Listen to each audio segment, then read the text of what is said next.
안녕하십니까. 집단지성 댓글러들과 함께하는 본격 영화 라이브쇼 무비썸 라이브. 저는 MC를 맡은 소설가 김중현입니다. 네, 저는 평론가 송경원입니다. 안녕하세요. 신의21의 김현수 기자라고 합니다. 네, 저는 이렇게 길게 얘기했는데 다들 짧게 소개를 하시죠. 진행자와 패널의 차이랄까요? 이렇게 세 명이서 조합을 맞춰보는 건 처음이고요. 말하자면 저희가 블러썸 어벤져스 네, 우리 마블 티셔츠도 입고 있고 그런 느낌으로 저희가 모였잖아요. 빨리 지금 라이브니까 불만을 강력하게 얘기해요. 이거 옷에 대한. 준비하기 전에 꼭 이 로고가 박힌 옷을 맞춰 입어야 된다 그래서 좀 힘들지 않겠냐. 근데 옷에 의견을. 이렇게 불만이 많아서요. 근데 원래 모르시는 분들 위해서 김현수 기자님 평소에 다니는 그 모습을 보면 굉장히 옷을 잘 입으세요. 네, 신의 21 안에서 나름 패션에 감각 있는. 감사합니다. 네. 두 분이서 맞춰 보시다가 이렇게 셋이서 하니까 약간 기분이 새롭기도 하고 새로운 조합이 기대가 되기도 합니다. 김현수 기자님은 평소에 송경원 평론가님이랑 하면서 뭐 불만이나 이런 거 없었나요? 그 앞에 앉혀놓고 하면. 앞에 앉았으니까 하는 거지. 네. 딱히 불만은 없는데 제가 항상 옷에 대해 뭔가 이렇게 이견을 내세우면 옆에서 가만히 있어요. 네. 본인은 중립을 항상 지키는데 저는 이미 가운도 입어봤기 때문에 코스프레도 해봤고 네. 아무 불만 없습니다. 네. 무비썸 시즌 예전으로 가보시면 송경원 평론가님이 가운을 입고 연구원 복장을 입고 열심히 활동하셨던 그런 기억이 있죠. 여기 다 보시니까 진스테이지님께서 옷 색은 각자 고르셨어요? 라고 물어보셨습니다. 아닙니다. 각자 고르지 않았죠? 네. 네. 이 빨간색 되게 잘 어울리세요. 네.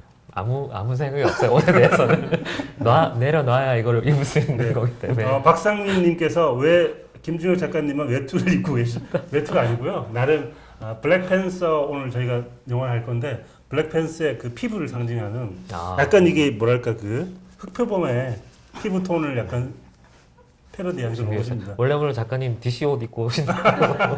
네, DC 옷이 없더라고. 네. 저희가 라이브 때 많은 분들이 전기포트를 문의를 많이 하셨어요. 이 전기포트가 MN 전기포트인데요. 이 전기포트를 저희가 협찬을 받아왔습니다. 네. 오늘 여러분들에게 이 포트를 나눠드리기 위해서 퀴즈 이벤트를 할 예정인데요. 저희가 라이브 중간중간에 퀴즈를 4문제를 낼 겁니다. 언제 낼지는 알 수 없어요. 제 마음대로 내는 거니까. 이 4문제를 다 푸시고 마지막 제가 4번 문제를 낼 때 4개의 답을 맞추신 분에 한해서 이 전기포트를 드릴 예정입니다. 4개 다 맞춰야 되는 거예요? 물론 정답자가 한 명도 나오지 않으면 3개를 맞추신 분이 타가실 수도 있겠지만 이 4개의 문제를 다 맞추신 분에게 전기포트를 선물 드릴 거니까 절대 나가지 마시고 아무리 바깥에서 평창이 여러분을 불러도 나가지 마시고 이 프로그램을 본방사수를 하시고요. 중간중간 나오는 퀴즈를 맞춰주시기 바랍니다. 첫 번째 문제 나갑니다. 블랙팬서의 첫 번째 문제인데요. 블랙팬서인 티찰라와 나키아 그리고 호위 전사인 오코예 3명이 약탈자 율리시스 클로의 너무 어렵다. 비브리늄 암거래를 막으러 부산으로 향하게 됩니다. 부산 명소의 야경이 펼쳐지는 자동차 추격전이 벌어지게 되는데요. 부산의 유명한 다리에서 이 액션이 펼쳐집니다. 부산의 유명한 다리 과연 어떤 다리일까요? 첫 번째 1번 문제입니다. 첫 번째는 아주 난이도가 주관식이에요? 주관식이죠. 객관식으로 할 줄 알았어요. 네. 제가 맞추면 안 될까요? 저 커피포트가 없어가지고. 그럼 이따가 제가 물어볼 테니까 4번 문제 낼 때 다 맞춰주시면 한번 후보에 올려드리긴 하겠습니다. 네. 감사합니다. 자라핀님께서 마블 티셔츠 어디서 구매 가능하나? 어디서 구매 가능? 근데 아이디가 너무 웃겨. 자라핀님이야. 자라를 자주 입으시는 분이 마블 티셔츠를 구하시는 거죠. 브래드 장님께서 물 언제 끓나요? 라고 김이 안 나네. 저희가 전기 포트이고요. 전기가 없기 때문에 그렇지 않는 겁니다. 제가 이럴 줄 알았는데 퀴즈를 내드렸잖아요. 답을 지금 말씀하시는 게 아니라 1, 2, 3, 4번 4개의 문제를 다 듣고 한꺼번에 답을 동시에 제출을 하시는 겁니다. 절대 미리 내시면 안 되는 게 다른 분들이 이 답을 보고 컨닝을 할 수 있어요. 그러니까 나만 알고 있는 답을 절대 얘기하지 마시고 4번까지 문제를 다 들으신 다음에 이따가 한꺼번에 제출해 주시기 바랍니다. 이때 2번 문제를 한번 내보겠습니다. 네. 블랙팬서 영화에서 티찰라의 옛 애인인 나키아 역을 맡은 루피타 니옹은 연기파 배우로도 유명한데요. 이분이 2014년 아카데미 여우조연상을 수상했습니다. 어떤 작품으로 여우조연상을 수상했을까요? 절대 답을 얘기하지 마시고 이따 4번 문제까지 듣고 얘기를 해주시기 바라겠습니다. 바로 내일이죠. 2018년 2월 14일 개봉하는 마블의 영화 블랙팬서. 2018년 마블의 첫 번째 영화인데요. 이 블랙팬서가 이미 많은 분들에게서 정말 뜨거운 평론, 뜨거운 환호, 뜨거운 찬사를 받고 있기도 하고 한편에서는 약간 뭐 그 반대 의견도 있지만 아주 전반적으로 좋은 평가를 받고 있는 것 같아요. 두 분 일단 보고 오셨죠? 네. 어떻게 딱 한 줄로 형용사로 얘기해 주십시오. 그놈의 형용사. 그놈의 형용사. 네. 형용사. 한 줄 딱 하나만 해요. 한 줄 평처럼 아니 한 얘기하면 줄만 하나 형용사 하나. 형용사. 형용사 이게 형용사인지 부사인지 잘 모르겠지만 그냥 밋밋함. 밋밋한. 네. 밋밋한. 이렇게 찬사 얘기를 많이 했는데 밋밋한. 왜 밋밋한이라고 했는지 이따가 자세하게 알아보도록 하고요. 저는 착실한. 착실한. 네. 네. 그러니까 이 영화가 그러니까 어떤 히어로의 어떤 그러니까 뭐 사적인이든 뭐 이런 어떤 히어로의 뭐 역사 이런 거를 다루는 데 있어서 좀 되게 착실한 이야기를 좀 착실한 방식으로 좀 보여줬다. 그런 면에서 좀 저희 뭐 마블 영화들 그 슈퍼히어로 단독 주연작들을 여러 편 봤잖아요. 뭐 앤트맨이나 뭐 캡틴 아메리카나 뭐 아이언맨 대표적으로 뭐 이런 이제 히어로 단독 주연작들의 영화들도 봤고 그들이 같이 나오는 영화도 봤는데 그 단독 주연작들 가운데에서도 블랙팬서가 취하는 어떤 방식이나 뭐 메시지나 혹은 뭐 이런 완성도 이런 면에서 결코 다른 영화들보다 뒤지지 않는 어떤 착실한 완성도를 보이고 있다. 그런 네. 면에서 좀 이따 자세하게 또 여쭤볼 텐데 수팡힉님께서 아이디가 어떤 뜻인지 잘 모르겠습니다만 작가님만 영화 못 본 거예요라고 하셨는데 저도 봤고요. 네. 저는 형용사를 별로 좋아하지 않아서 작가로서 저한테 시켜. 전 작가로서 형용사 부사를 별로 안 쓰기 때문에 명사로 한다면 명사로. 라이온킹 같다. 이거 MC의 복권인데 네. 라이언킹 같다. 전 네. 무슨 출연 안 하잖아요. 네, 두 분이서 알겠습니다. 형용사 하시니까 하시는 거고 저는 안 하기 때문에 네. 특출을 하진 않았나 봐요라고 해주셨는데 사실 이경찬님 계시는 말씀해 주셨는데 사실은 밋밋한 착실하니 사실은 비판의 말이 아니라 굉장히 잘 싸운 드라마라는 이야기를 할 수 있기 때문에 더 자세한 이야기를 들어봐 주시고요. 라이언 킹 대명사 아니에요? 그러면? 대명사죠. 네. 대명사. 명사 아니네요. 되게 잘하고 싶다. 대명사도 명사의 일종이에요. 네. 네. 이경찬님께서 폭권이라고 하셨는데 네. 제가 MC로서 할 수 있는 거의 유일한 일이 이 두 분들을 앞길 가로막는 겁니다. 네. 본격적으로 마블의 블랙팬서 이야기를 해볼 텐데요. 그 전에 여러분께서 퀴즈 4개의 퀴즈를 푸는데 약간 좀 지루하실 수 있으니까 중간중간 마블 이 두 글자로 이행시를 올려주시면 저희가 예매권을 드리려고 하는데 예매권을 얼마나 준비했는지 모르겠지만 최대한 많이 재밌는 이행시가 나오면 팍팍 쏴드리도록 하겠습니다. 마블 자 예시를 하나 보여드리기 때문에 네. 마블 제가 운을 띄워드릴게요.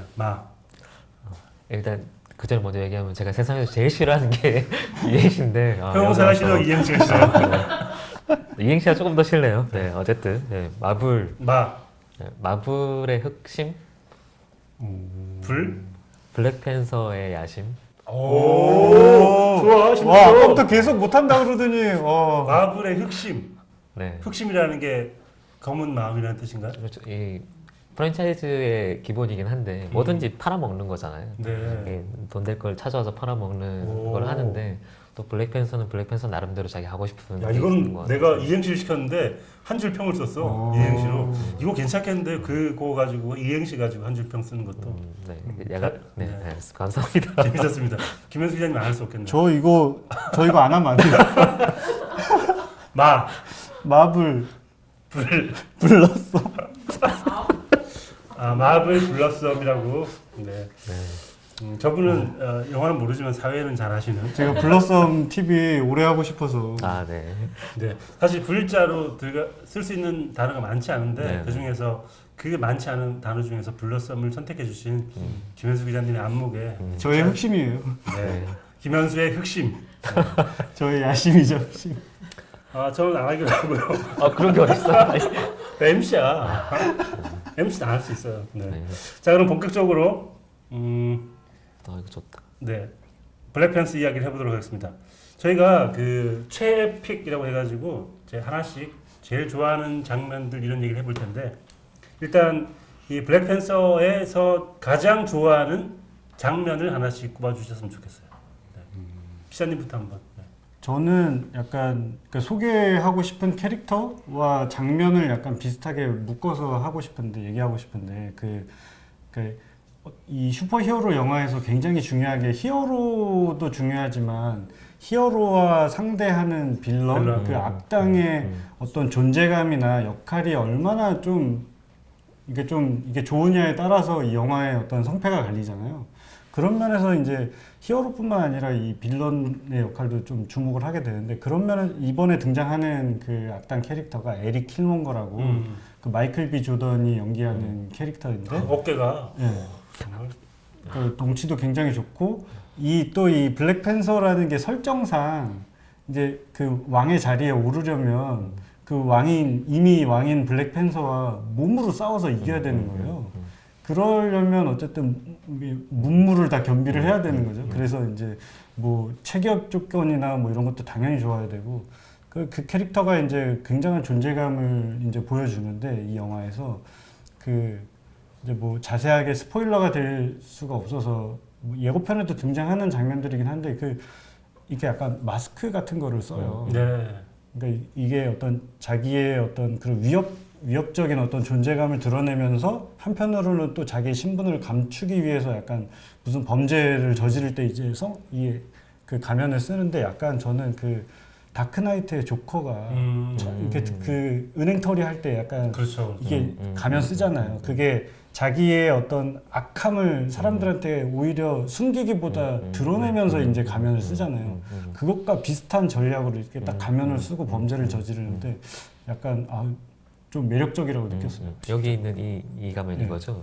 이 지금 클로즈업 해드렸던 이 레고가 블랙팬서의 레고인데 사실 좀 이따가 저희가 송명훈 평론가님의 한 장면 한 다음에 중요한 시간이 있습니다. 김현수 기자님의 자랑질 시간. 덕밍아웃. 네, 모든 오늘 수장품들 가지고 오셔가지고 여러 가지 애장품들, 블랙팬서 관련된 애장품들 자랑질하는 시간이 있으니까 잠깐 기다려 주시고요.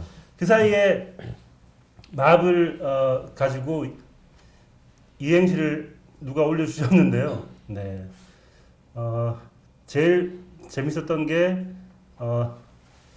있었는데, 네, 유준영님께서 마블 영화는 블랙팬서 전과 후로 나뉜다. 라고 블랙팬서 안 보셨을 거 같아요.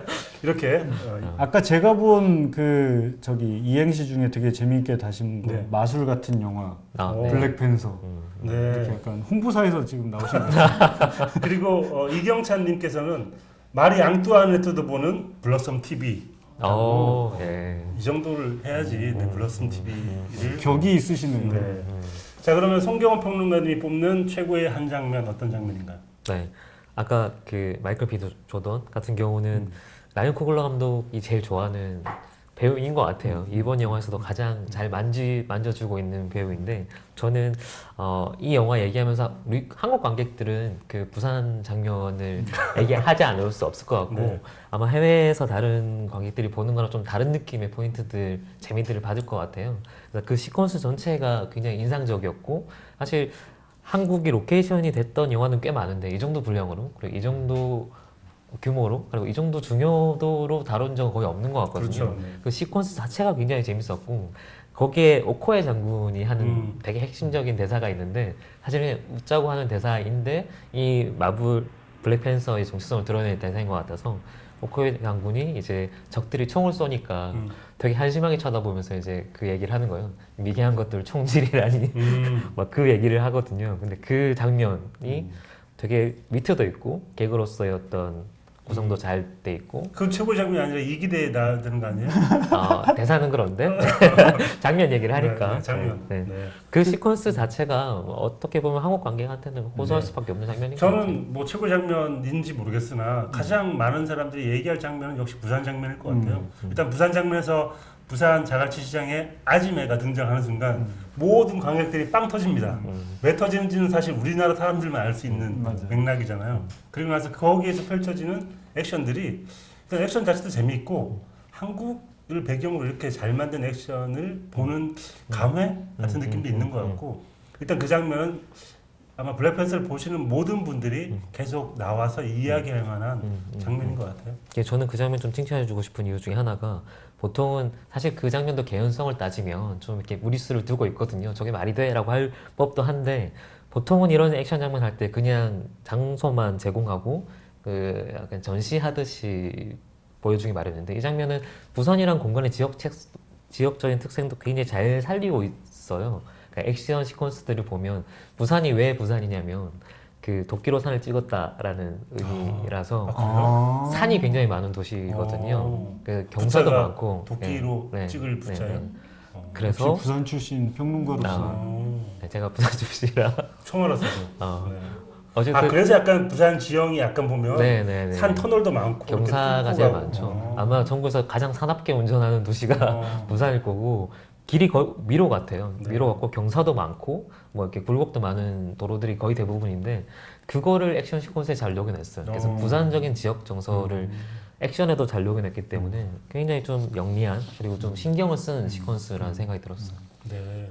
그러니까 진짜 더 와닿고 부산이라는 지형을 이해했다는 생각이 다시 한번 드네요. 왜냐하면 영화 볼 때 그 외국의 영화들 보면 자동차 그 질주씬 보면 이렇게 언덕으로 이렇게 막 자동차가 안 보였다가 올라왔다 이런 장면 많은데 부산에서 그런 장면 나오잖아요. 네네네. 근데 그 장면이 부산이기 때문에 가능한 장면이에요. 되게 익숙한 저럴 법해라는 생각이 드는 거죠. 우리가 봐도. 네. 김현수 기자님의 덕민 자랑 잠깐 하기 전에 여러분께서 마블 이행시 잊지 않으셨나 여쭤보고요. 마블 두 글자로 이행시를 계속 올려주시면 저희가 뽑아서 예매권을 드리겠습니다. 그러면 김현수 기자님, 자 지금부터 다시 하나씩. 그러니까 제가 평소에 장난감 사는 걸 좋아해서 이제 뭐 이런 관련한 뭐 영화 굿즈 이런 기사들도 많이 쓰고 했는데, 그러니까 마블만 더 좋아한다기보다는 두루두루 좋아해요. 그런데 이번에 블랙팬서 개봉한다고 하니까 마침 또 이제 레고 같은 이런 장난감 회사에서 이제 출시를 했길래 또 사봤죠. 그리고 이런 레고들이 제가 사는 이유가, 그러니까 이제는 할리우드에서 이런 캐릭터나 어떤 영화의 정보들을 뭐 예고편이나 뭐 포스터나 이런 걸로 공개하기 전에 장난감 제품을 먼저 출시를 해요. 네. 그래서 장난감 제품이 그냥 제품만 출시가 되는 게 아니라 어떤 특정 영화에 등장하는 장면 같은 거를 강조를 하면서 이게 같이 연계해서 생산을 하더라고요. 그래서 아마도 스타워즈 때부터 네. 처음 그렇게 됐겠죠. 그런 아이디어들이 굉장히 좋아서 이제 제가 몇 개 이제 사온 거를 보여드리려고 가져왔는데, 굉장히 자, 변명을 하고 지금부터 홈쇼핑 시간이 시작됩니다. 이런 구성 딴 데 가서는 볼 수 없습니다. 저희가 알차게 구성한 구성. 첫 번째 제품 레고 제품인데요. 이게 보면은 로얄 텔론의 뭐 어택 뭐 이런 영화에서 타이틀을 봤어요. 달고 있어요. 네. 이 영화에 실제로 이제 등장하는 우주선이에요. 그래서 보면은 여기 딱 보시면은 이게 어디 배경인지 딱 느낌이 아시겠죠? 네. 해운대가 연상이 되지 않나요? 그러네요. 네. 레고의 이런 제품에서 저는 한국 배경에 이런 그림이 있다는 게 되게 신선했고, 네. 여기 보면 제가 이미 조립을 했는데 네. 이런 약간 갑각류 같기도 하고. 약간 뭐 고대 생물 같은 그런 느낌이고, 이게 영화에 실제로 이제 나오는 우주선입니다. 노트북을 좀 접을까요? 잘 안 보이시겠다. 와칸다의 이제 들어갈 때 이제 예고편에도 나오는 장면인데, 와칸다에 들어갈 때 이제 타고 다니는 이 영화에서도 이제 자주 등장을 해요. 이건 얼마쯤 합니까? 그게 중요하죠. 가격은 5만 원대? 5만 원대요. 레고 치고는 약간 중간 그죠? 중간대. 네. 저렴한 괜찮다고 얘기하면 네, 그 정도 예, 괜찮습니다. 그리고 자, 두 번째 제품 어떤 제품? 이거 약간 이번에 탐나더라고요. 그 11호 때 나왔던 그 하스브로라는 이제 되게 유명한 장난감 회사에서 나온 장난감인데 11호 때 처음 이제 블랙팬서가 등장을 했잖아요. 그때 이제 모습을 지금하고 이제 수트는 조금 달라졌을 텐데 그때 모습을 이제 저 위로 올려서 들어주십시오. 자, 피규어로 만들었어요. 그래서 이렇게 얼굴도 갈아 끼울 수 있는 건가요? 네, 갈아 끼울 수 있는 거죠. 이걸 뜯어서 갈아 끼워 봐달라고 하는 건 무리한 요구겠죠? 그렇죠. 이게 미개봉으로 가지고 있는 거예요. 네. 그 마음 이해합니다. 그래서 이제 뒤에 보면은 이게 여러 캐릭터를 시리즈로 사서 각 파트별로 하나씩 이벤트로 들어있는 걸 합치면 자이언트 앤트맨이 되는. 저는 이게 뭔가 했어요. 이게 여기. 갑자기 왜 생뚱맞게 생뚱맞게 다리가 들어가 있나 하는데 이게 자이언트 앤트맨을 만들 수 있는. 그럼 이걸 다 사셨나요? 아니요, 아직 다는 못 샀습니다. 열심히 사실 월급의 한 절반쯤은 여기 투자한다는 얘기가 있어서 그리고 이제 뭐 이런 거는 책자인데 이번에 이제 블랙팬서와 관련해서 한국에서 이제 국내 출시된 그 블랙팬서 그래픽 노블이에요.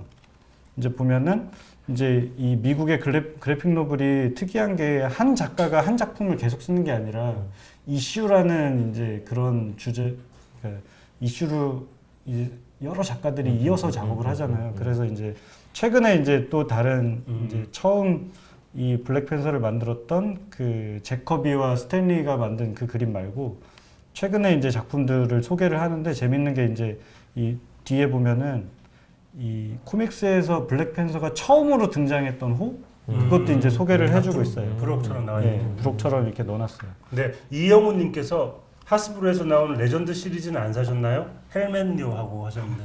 그거는 제가 그것까지는 이제 손을 뻗치지 못해가지고. 네.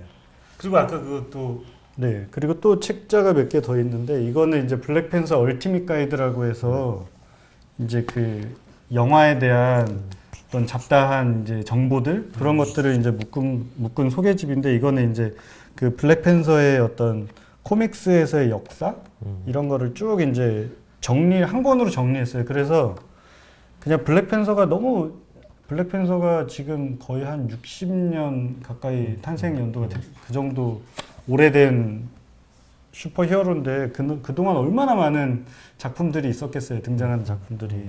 그거를 그냥 한 권으로 약간 요약 정리한다는 네. 약간 공부하는 셈 치고 보시면 재밌을 거예요. 네. 굳이 이걸 왜 공부해야 되냐 그런 분들한테는 네. 캬오캬오님께서 영화 소개 아니었나요? 잘못 알고 계시군요. 오늘은 영화 소개 아니라 홈쇼핑 시간입니다. 송민지님께서 상품별로 번호 주세요로 하셨는데 자 1번 상품은 네. 그리고 이거는 제가 아마존에서 따끈따끈하게 구매한 그 와칸다 블랙팬서 아트북이에요. 그래서 이제 블랙팬서에 나오는 이제 등장이나 캐릭터 같은 이제 컨셉 아트를 이제 한 진짜 권으로 이거 이제 퀄리티가. 이렇게 소개를 하고 있죠. 그래서 이제 영화 제작 단계에서 프로덕션 디자인이나 이런 것들을 만들 때 이제 스태프들이 준비했던 것들을 이렇게 책으로 하고 있어요. 이게 진짜 인쇄 퀄리티가 정말 좋네요. 이게 화면으로 잘 안 보실 것 같은데 이 진짜 가까이서 보면 실제 살아있는 것 같은 느낌의 인쇄가 대단합니다. 제가 이 책들을 원래 지문 안 묻히고 보는데 오늘 큰 글씨만 가지고 나온 거예요. 이게 또 안 묻힐 수 있었는데 성경을 푸는 거니까 지금 만졌어. 눈치를 지금 눈치 없이 눈치 없이 이렇게 이게 또 다 그냥 자비로 사신 그쵸? 거잖아요. 네. 이거 뭐 협찬 아닙니다. 다 제가 구매한. 네. 이런 거 사실 때 돈이 아깝다는 생각을 해보신 적은 없으시죠? 없죠. 네. 이걸 하기 위해서 기자 일을 하고 있는 분이라 네. 이거는 이제 그 라이언 쿠글러 감독 전작 크리드 그 블루레이인데 제가 좋아하는 영화이기도 해서 이번에 감독님하고 배우들하고 내한했을 때 인터뷰를 했어요. 네. 저희 인터뷰하면서 이제 이 블루레이를 가져가서 이렇게 감독님한테 사인도 받았어요. 감독님하고 그 배우도 같이 네, 했던- 마이클 B 조던 사인도 받았어요. 네. 역시 이걸 하기 위해서 네. 기자 일을 하고 있는 걸로. 오늘 안 나오셨으면 어쩔 뻔 하고 해주셨는데 아이디가 되게 좋은 분이네요. 실물 미남 김중혁이라고 그 아이디로 네 이렇게 카테고리 하하님께서 지문 안 묻히면 무슨 소용? 라고 하셨는데 이렇게 보통 네. 그 장갑 끼고 장갑을 하시나요? 끼잖아요. 아 진짜? 이렇게 보는 거죠. 이게 지문이 되게 잘 묻는 종이 재질이거든요. 네. 네. 반성합니다. 네. 죄송합니다. 사실 이렇게 물건들 보니까 현수 기자님이 얼마나 이 마블에 대한 사랑, 블랙팬서에 대한 사랑이 깊은지를 세상 알게 되고 현수 기자님이 아까 그 착실한이라고 하셨는데 정말 착실하게 일을 하신 현수 기자님이 이 물건들을 사신 게 아닌가 라는 생각이 듭니다. 대단하다는 생각이 들고요. 요건 앞에 전시해 두고 계속 보도록 하겠습니다. 저희가 드디어 3번 문제 나갑니다. 지금부터 4번까지 다 맞추시고 마지막에 4번까지의 문제 답을 맞히신 분들 중에 이 앞에 있는 MN 전기 포트를 드리고 있습니다. 이거는 아니에요. 아, 네. 아 계속 불안해하더라고요 오늘. 혹시 요거까지 연결하실 네, 이거 아니고요. 이 네. 포트만 드립니다. 네. 네. 뭐 혹시 같이 갈 수도 있고. 네. 3번 문제. 블랙팬서의 그 이름이죠. 티찰라는 비브라늄 유일 생산국인 와칸다 왕국의 새로운 왕이 된 히어로입니다. 갑작스러운 아버지의 죽음 이후 막중한 책임감을 안고 새로운 왕이 되었는데 그럼 존 카니 배우가 연기한 티찰라 아버지의 이름은 무엇일까요? 요거 약간 난이도가 있는. 네. 절대 얘기하시면 안 됩니다. 다른 분들이 컨닝할 수 있습니다. 3번 문제, 이 문제를 그대로 답을 간직하고 계시다가 마지막 4번 문제 답을 맞추실 때 함께 말씀해 주시면 될 것 같습니다. 여기 저는 그 블랙팬서에서 가장 좋아하는 캐릭터 약간 다 다를 것 같아요. 한수 기자님은 제일 좋아하는 캐릭터가 어떤 캐릭터였나요? 아무래도 저는 그냥 주인공 블랙팬서의 티찰라 이 캐릭터가 제일 좋았어요. 아무래도 이 캐릭터가 어떤 고민을 안고 또 이 블랙팬서라는 자리에 올라서 어떻게 앞으로 이 나라를 이끌어가고 또 히어로로서 어떤 삶을 살까를 이제 진지하게 고민을 한다는 입장에서 그런 고민들이 영화에 잘 녹아 있고 그리고 체드윅 보스만이라는 배우가 굉장히 연기를 또 뛰어나게 잘하는 배우이기도 해서 그런 역할을 다른 어떤 뭐 어벤져스 멤버들이나 다른 슈퍼히어로들한테서는 느끼지 못했던 그런 블랙팬서만의 어떤 감성을 좀 뽑아냈지 않나? 그런 면에서 블랙팬서를 꼽아주고 싶어요. 네, 평론가님은 저는 이제 여기서부터 의견이 갈릴 것 같은데 가장 이 영화에서 아쉬운 캐릭터가 제드윅 보스만이었어요. 주인공이 블랙팬서인데 티찰라. 네. 주인공 그 블랙팬서가 그 어디였죠? 11호였나요? 네. 처음 네, 등장. 네, 네. 거기에 처음 등장할 때 임팩트는 굉장했는데 우와 드디어 새 형이 나왔어 이런 느낌이었는데 이번엔 주인공에도 불구하고 가장 그냥 착하고 무난하고 심심한 본인의 어떤 감정선을 좀 못 보여줬다는 느낌이고 오히려 그런 걸 잘 보여주는 캐릭터는 그 상대 역인 마이클 B 조단이 훨씬 더 눈에 띄었고요. 개인적으로 이 영화에서 가장 좀 매력적인 캐릭터라고 하면 그 티찰라의 동생 수리로 나오는 레티디아 라이드라는 배우인데 네. 비교적 신인 배우예요. 되게 완전 뉴페이스인데 이 배우가 굉장히 연기를 잘한다 이런 느낌이 아니라 그냥 손가락욕도 하시고 중간에 손가락욕을 한번 하실 때가 네, 있죠. 네. 네. 재치 있는 장면이 꽤 많이 나오고 농담 같은 캐릭터들을 많이 만들고 있는데 그냥 이 배우의 표정과 약간 몸짓 이런 걸로 그게 좀 활력을 부여해주는 느낌? 그냥 화면에 나오면 되게 신나요 같이 약간 좀 철없는 아이 같은 느낌이 들어서 그거를 그냥 배우의 어떤 이미지로 표현을 해주고 있다는 게 심지어 신인 배우인데도 불구하고 굉장히 이 영화의 좀 활력소 같은 느낌이었고 이 배우가 또 레디 플레이어 원 저희가 이 영화를 너무 많이 얘기해서 좀 그런데 레디 플레이어 원에도 나와요. 맞아요. 레디 그래서 플레이 원. 네. 스필버그 감독이. 스필버그 곧 감독의 무비스에서 다루게 되나요? 아마 안 다루면 개인 방송이라도 네, 하게 될 것 같은데 그 역할 보셨어요 영화를? 아니 못 봤어요. 그래서 기대하고 있는 영화인데 네, 네. 여기서 되게 이렇게 재밌게 나온 배우가 이 영화도 나온다고 하면서 약간 점점 그 영화에 대한 기대치가 좀 커지고 있는. 어쨌든 저는 체드윅 보스만은 사실 블랙팬서 나올 쯤에 사람들이 다 좀 실망하고 싫어했던 영화 중에 갓 오브 이집트라는 영화가 있었는데 네. 저는 꽤 재밌게 봤거든요. 네. 약간 슈퍼 전대물 같은 느낌이고 네. 거기에 토트라는 신 역할로 나와요. 네. 근데 거기서 나올 때는 정말 이렇게 수다스러울 수 없을 정도의 만큼의 좀 경박한 캐릭터가 나오거든요. 그 정도 온도차를 거의 비슷한 해에 보여줬던 것들도 좀 재밌는 배우고 훨씬 더 좀 폭이 넓은 것들을 많이 보여줄 수 있는 배우인 것 같은데 네. 이번 영화에서는 중심을 잡아야 된다는 그 역할이 있으니까 자기 색깔을 좀 못 보여줬다는 느낌이 들어서 좀 아쉬웠어요.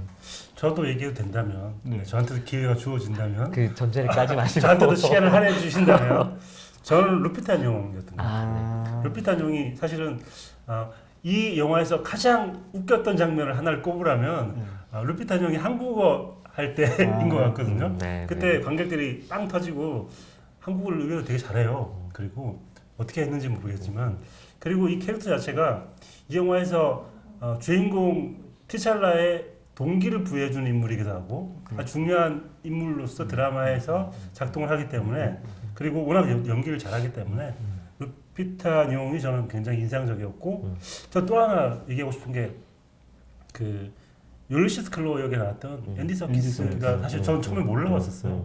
워낙 우리가 다른 모습만 많이 보다가 이렇게 보니까 디지털 액터 전문이니까 정말 다른 느낌이 나더라고요. 그래서 저는 앤디 서키스도 굉장히 중요한 역할 중에 하나가 아닌가 싶더라고요. 중요한 역할이자 맥거핀이기도 하고 네. 굉장히 큰 스포가 있는 역할이기 때문에 주목해서 한번 보시면 영화 또 다르게 볼 수도 있을 것 같아요.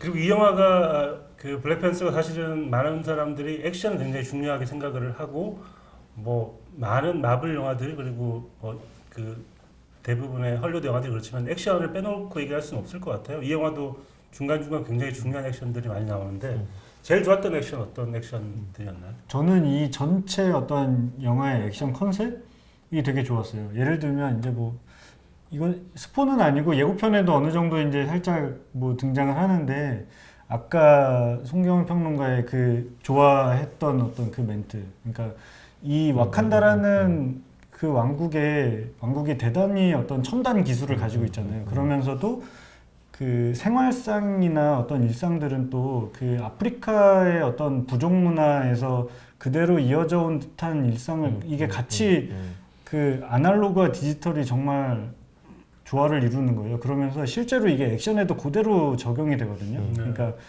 정말 뭐 어떤 갑옷이나 어떤 뭐 아이언맨류의 수트 같은 거는 또 입지 않고 그냥 맨몸으로 싸우는데 이들이 갖고 있는 어떤 무기 같은 게 완전 최첨단이에요. 그래서 벌어지는 어떤 액션 장면들이 굉장히 다른 슈퍼히어로 영화에서는 보지 못했던 그런 독특한 액션의 그런 쾌감 그리고 비주얼을 또 보여주더라고요. 이게 설정상 와칸다 왕국이 5개 부족이 이루어진 거잖아요.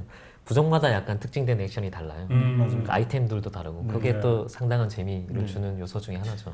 감독이 이 영화를 만들 때 여러 부족들이 함께 모여서 산다는 설정 가지고 굉장히 재밌는 생각을 많이 했던 것 같아요. 네. 약간 언어도 다르고 풍습도 다르고 그리고 액션도 약간 달라가지고 보고 비교하는 재미도 재밌었던 중에 하나인데 브래드 장님께서 브라질 카포에라와 시스테마 연습했다고 하는데 그 결투 장면을 보고 있으면 약간 저는 UFC 보는 느낌. 아 그렇죠. 네. 정말 사력을 다해서 죽이려고 싸우는구나라고 생각이 들 정도였고 합도 굉장히 저는 좋았던 것 같아요. 약간 현대와 고전을 아우르는 액션 같은 느낌이 저한테는 있었습니다.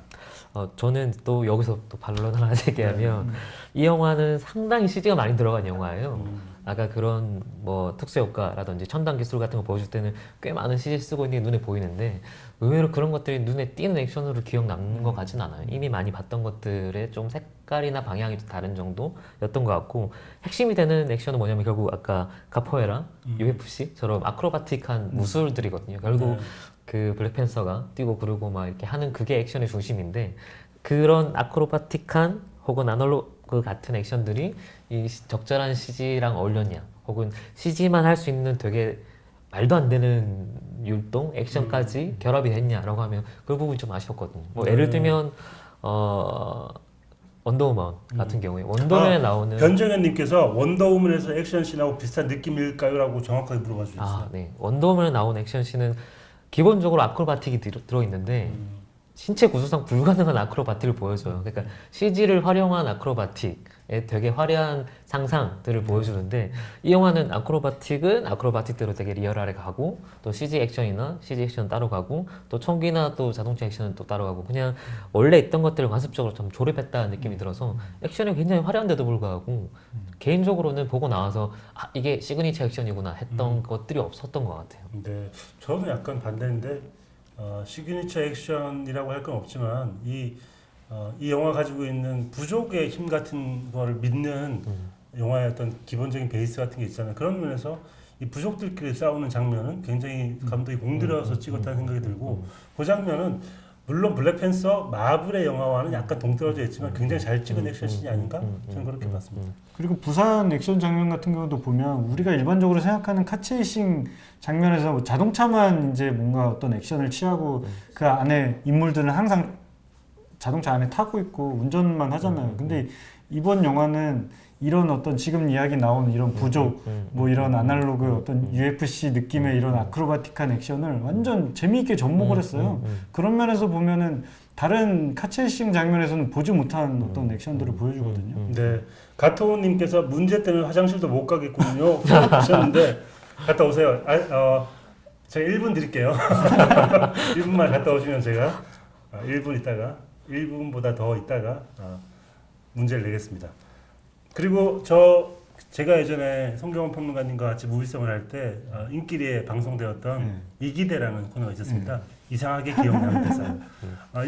이기대 정신은 중요한 대사가 아니라 영화에서 정말 보잘것없고 쓸데없어 보이고 하찮아 보이는 대사를 콕콕 집어가지고 소개하는 코너였는데 이기대 정신이랄까 굉장히 저한테는 이기대 정신이 있거든요. 네.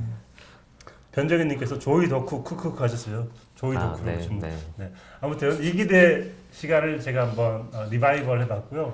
이상하게 기억나는 대사 두 분께서도 이상하게 기억나는 대사 혹은 중요하다고 생각하는 대사를 꼽아달라고 부탁을 드렸는데 대사 하나씩을 한번 꼽아보도록 하겠습니다. 저는 아까 미리 말씀드렸는데 아까 그거 오코이 장군 얘기한 총질 하는 거 보고 총이라니 이 미개한 것들 이라고 할 때 그 대사가 사실 이 영화가 갖고 있는 정체성이기도 하고 계속 반복하는 개그 톤의 핵심인 것 같아요. 네. 현수 기자님은 사실 저도 그 대사를 꼽아왔는데 먼저 얘기를 해주셔서 그래요? 이렇게 이기대 정신을 다 이어받고 계신 분, 그 대사가 사실 중요한 대사는 아니잖아요. 네, 그렇죠. 정말 안 중요하고 그냥 갑자기 뜬금없이 등장하는 대사인데 그 대사를 하는 그 오코야라는 캐릭터도 사실 잘 아마 영화 안 보셔가지고 잘 모를 텐데 그 블랙팬서의 그 뭐라 그럴까요? 그 호위무사들을 지칭하는 그 이제 그런 캐릭터인데 그 중에 한 명이 이제 자기의 어떤 그런 자신들의 왕국이 가지고 있는 그 첨단 기술을 이제 약간 뽐내듯이 하잖아요. 그러니까 뭐 총알이 이제 자기들한테는 이제 불필요한 거죠. 왜냐하면 그 수트라는 것이 비브라늄이라는 것이 뭐 총알도 뚫을 수 없는 그리고 또 에너지도 또 흡수하는 그런 기능을 이미 갖고 있는데 굳이 거기에서 이제 막 총으로 대응을 하니까 얼마나 미개해 보이겠어요. 그들이 그리고 나서 창을 던지죠. 그런 게 약간 이 영화의 재미인 것 같아요. 네.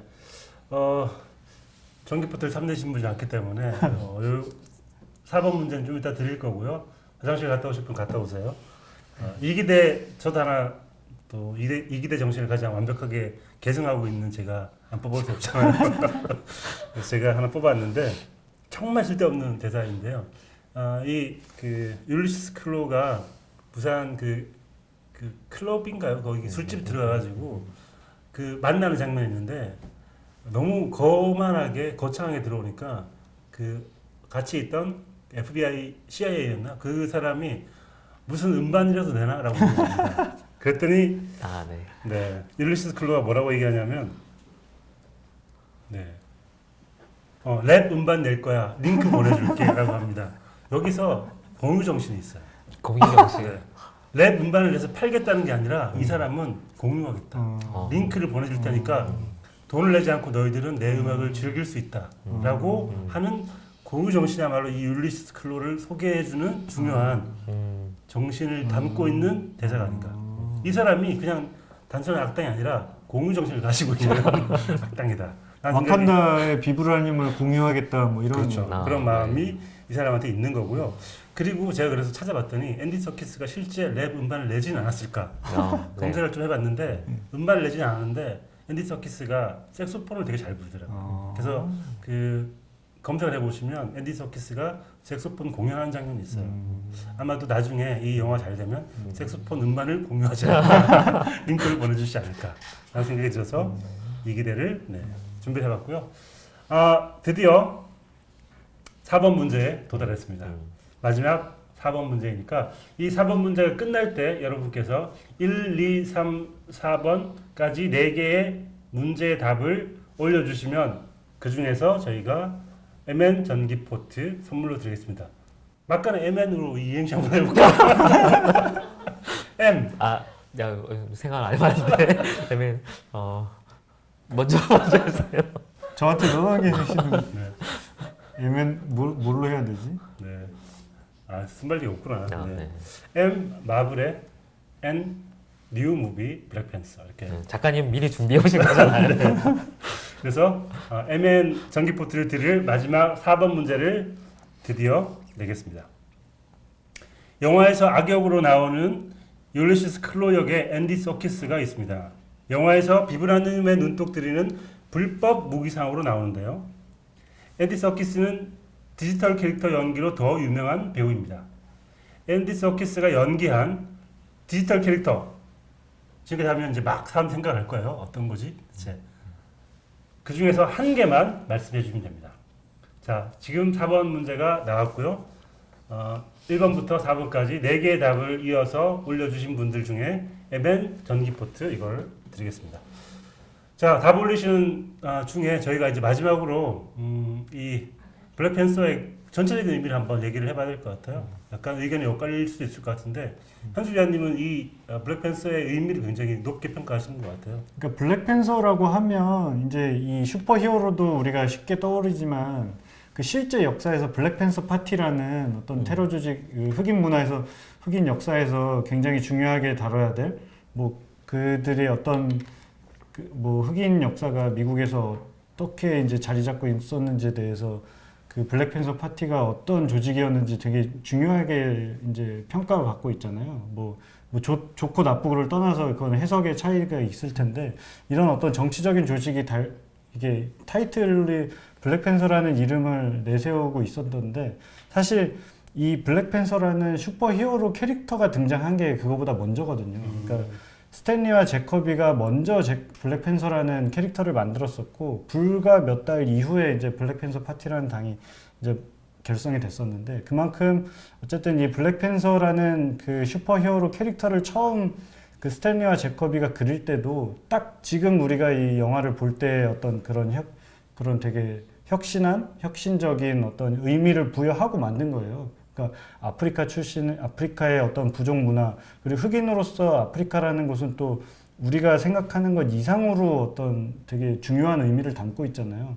그런 것들을 전부 이제 이 캐릭터에 이제 투영을 시켜서 그린 거죠. 그리고 그 당시에 또 굉장히 한 인기를 얻고 있었고, 그러면서 이제 시기가 한 50년, 60년이 흐르면서 저게 66년인가에 처음 등장을 했었는데 그 이후에 굉장히 많은 시간이 흐르면서 흑인들이 실제로 이제는 그러니까 지금 이 전 세계적으로 다양성을 추구하는 어떤 그런 시대의 흐름에 맞춰서 이제는 만들어질 수밖에 없었던, 그리고 이제는 만들어져야 하는 약간 그런 어떤 당위성과 어떤 시대성 뭐 이런 것들을 여러 가지 포함하고 있다는 면에서 블랙팬서라는 어떤 단지 어떤 블록버스터 영화지만 좀 더 그 뒤에 담겨 있는 어떤 시대적인 문제, 아까 얘기하셨던 그런 동시대성 같은 걸 생각한다면 영화를 좀 더 재미있게 즐길 수 있지 않을까? 이 영화가 오바마 시대에 나온 것과는 달리 트럼프 시대에 이 영화가 개봉됐다는 것도 굉장히 큰 의미가 있겠네요. 네.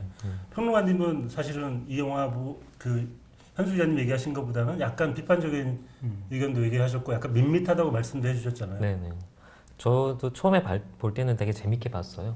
지칠만 하면 역시 마블은 물건을 내놓는구나 라는 생각을 하면서 봤는데 나중에 이제 영화를 좀 곱씹을 때마다 이게 너무 무난해 보이는 거예요.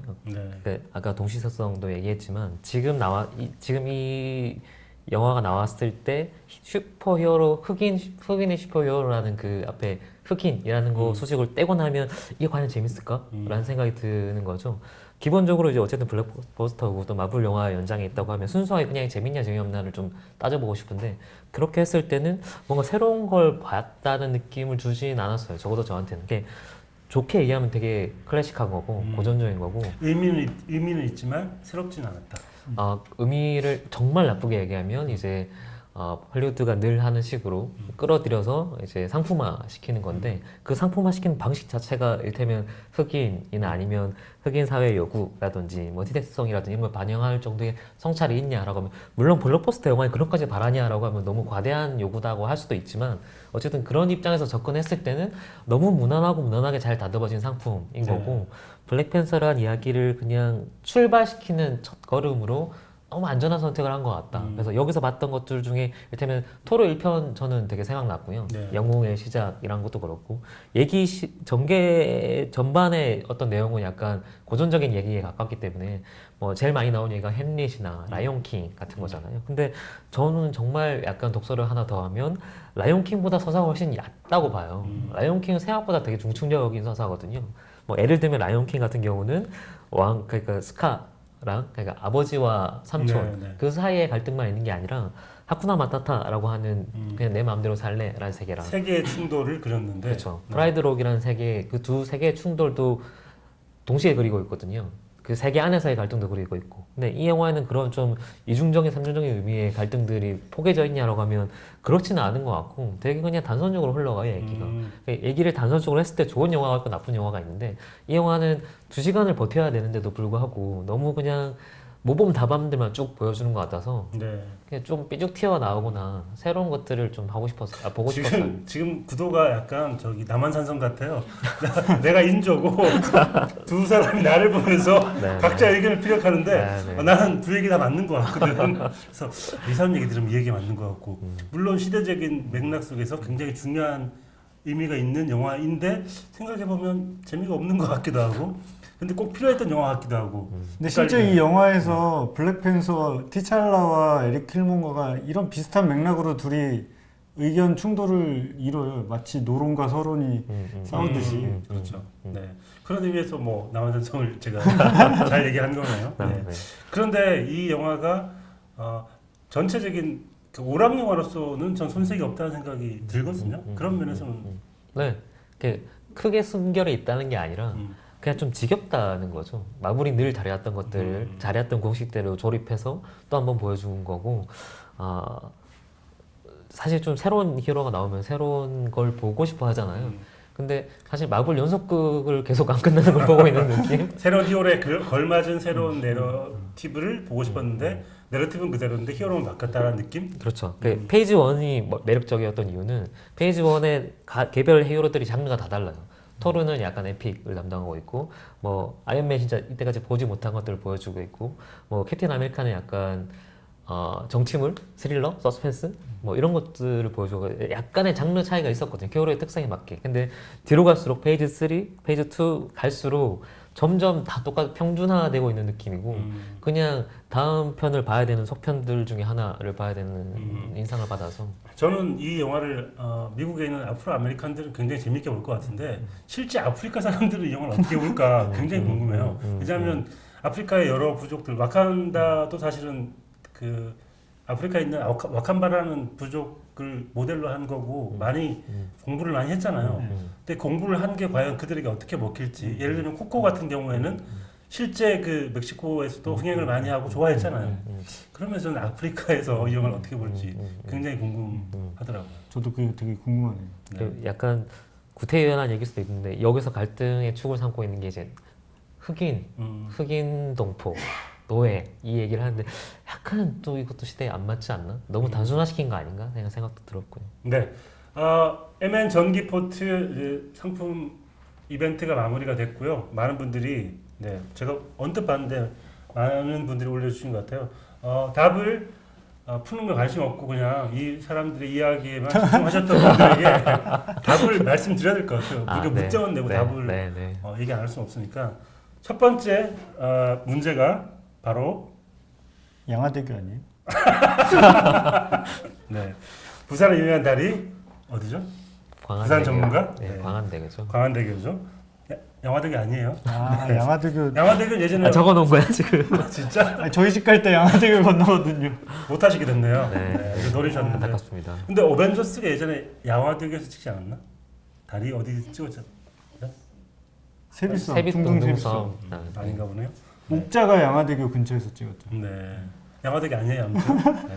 탈락하셨습니다. 두 번째 질문이 루피타 nyong이 아카데미 조연상을 받은 작품 바로 노예 12년이죠. 모르셨어요? 계속 3번 티찰라 아버지의 이름. 네. 뭐죠? 뭔가. 트차카 아니에요? 네. 트차카? 트차카. 트차카죠, 트차카. 치타카인가? 네. 답이 있겠죠. 네. 4번 앤디 서키스가 연기한 디지털 캐릭터 이름 뭐 여러 가지가 있죠. 뭐 골룸, 스위저 뭐 등등 있을 텐데 저희가 다 골라가지고 답을 추린 다음에 전체 몇 분 드리나요? 몇 분인지 모르겠습니다. 아무튼 저희가 내일쯤에 풀 영상을 올릴 때 함께 정답자 고지를 하면서 상품 관련 고지를 할 테니까 영상도 많이 올라온 걸 봐주시길 바라겠고요. 마지막으로 블랙팬서에 관련돼서 꼭 이 얘기는 하고 싶었다 혹은 이 포인트를 꼭 짚었으면 좋겠다라고 얘기하시는 거 하나씩 얘기해 주시면 좋겠습니다. 저는 이 블랙팬서가 어쨌든 그 슈퍼히어로 영화 마블 시네마틱 유니버스 안에 이제 포함되어 있는 영화로서 또 다음 편들이 계속 등장을 할 텐데 이 블랙팬서라는 영화에서 이제 블랙팬서가 어떤 왕이 될 것인가 왕으로서의 어떤 삶을 살 것인가에 대한 고민과 갈등을 했단 말이에요. 그래서 이 영화에서 어떤 선택을 하게 돼요. 그러니까 그 선택 이후에 이제 영화에서는 블랙팬서의 어떤 정치적인 어떤 태도 이런 것들이 분명한 노선을 갖고 이제는 진행이 될 거란 말이에요. 그러니까 그 비 온 뒤에 흙이 더 단단해진다고 하잖아요. 딱 이 영화에서 비를 잔뜩 맞았고 이번에는 다음부터는 또 이제 완전 단단한 어떤 히어로로서의 모습을 또 보여줄 거기 때문에 그런 어떤 전체적인 어떤 과정을 본다는 면에서 이 영화 한 편만 사실 이제는 마블 영화를 한 편만 놓고 평가하기가 약간 무의미해지기도 하잖아요. 그런 면에서 어떤 그 흐름에 있어서는 블랙팬서가 굉장한 어떤 딱 어떤 방점을 찍고 갔다. 그래서 그런 면에서 그렇게 보시면 또 재미있지 않을까 싶어요. 네. 네. 평론가님도. 네. 네, 저도 기본적으로 재밌는 영화라는 건 동의하고요. 그 중간에 이제 대사 중에 어리석은 자는 벽을 세운다 막 이런 말을 하는데 그게 이 시대 트럼프 시대 미국 벽을 세우시려고 하시는 한 분이 계시죠. 네, 그거에 대한 직접적인 이제 호소를 하고 있는 거고. 근데 한 가지 좀 제 개인적인 바람이 있다고 하면 어쨌든 이게 흑인 최초의 슈퍼히어로라는 것 때문에 너무 흑인의 방점이 찍혀 있는 것 같아요. 뭐 슈퍼히어로물이나 아니면 그냥 블록버스터 오락물로서 접근을 해도 좋을 것 같고 그런 지점에서의 어떤 재미들을 좀 보여주나 그런 거에 좀 방점을 찍고 감상하셔도 괜찮을 것 같습니다. 근데 저 아까 평론가님이 얘기해 주셨던 그 얘기가 좀 기억에 남는 게 새로운 히어로에 걸맞은 새로운 내러티브가 사실 필요하다. 새로운 스토리가 필요하다는 데는 저도 동의가 되고 새로운 히어로가 나왔는데 너무 그동안 많이 봐왔던 마블의 공식들이 보이는 점은 안타깝지만 사실 영화 자체는 굉장히 재밌고 아마도 흥행이 잘 될 것 같고요. 일단 한국이 또 많이 나와가지고 많은 분들이 네. 재밌어 하시면서 볼 것 네, 같아서 네, 네. 그런 면에서는 충분히 긍정적인 면이 있는 것 같습니다. 이 영화는 쿠키가 2개가 있는데 2개 다 뭐 재미있고요. 또 쿠키 좋아하시는 분들이 있어가지고 마블이 또 잘하는 일 중에 하나가 엔딩 크레딧을 끝까지 보게 돼서 스태프들 이름을 우리가 다 봐야 된다. 그런 면에서 모든 스태프들이 좋아할 수밖에 없는 마블의 전략이 아닌가 하는 생각이 들어서 끝까지 엔딩 크레딧 다 보시면서 쿠키 2개 보시면 될 것 같습니다. 오늘 이렇게 3시 해보니까 전 되게 재밌고 좋네요.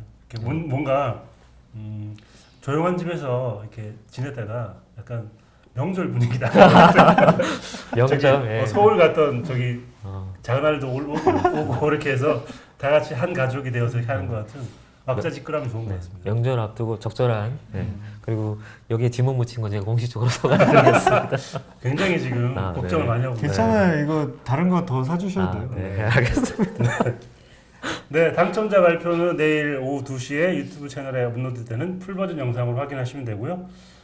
저 재밌었고요. 지금까지 집단 지성 댓글러들과 함께하는 본격 영화 라이브 쇼. 네, 안 웃으세요? 네. 무비썸 라이브였고요. 다음 라이브는 2월 27일입니다. 화요일 밤이고요. 9시일 것 같죠? 그리고 2월 27일 밤에는 어떤 영화를 할지 기대를 많이 해주시고 다음 시간까지 또 찾아올 때까지 인사를 드리겠습니다. 감사합니다.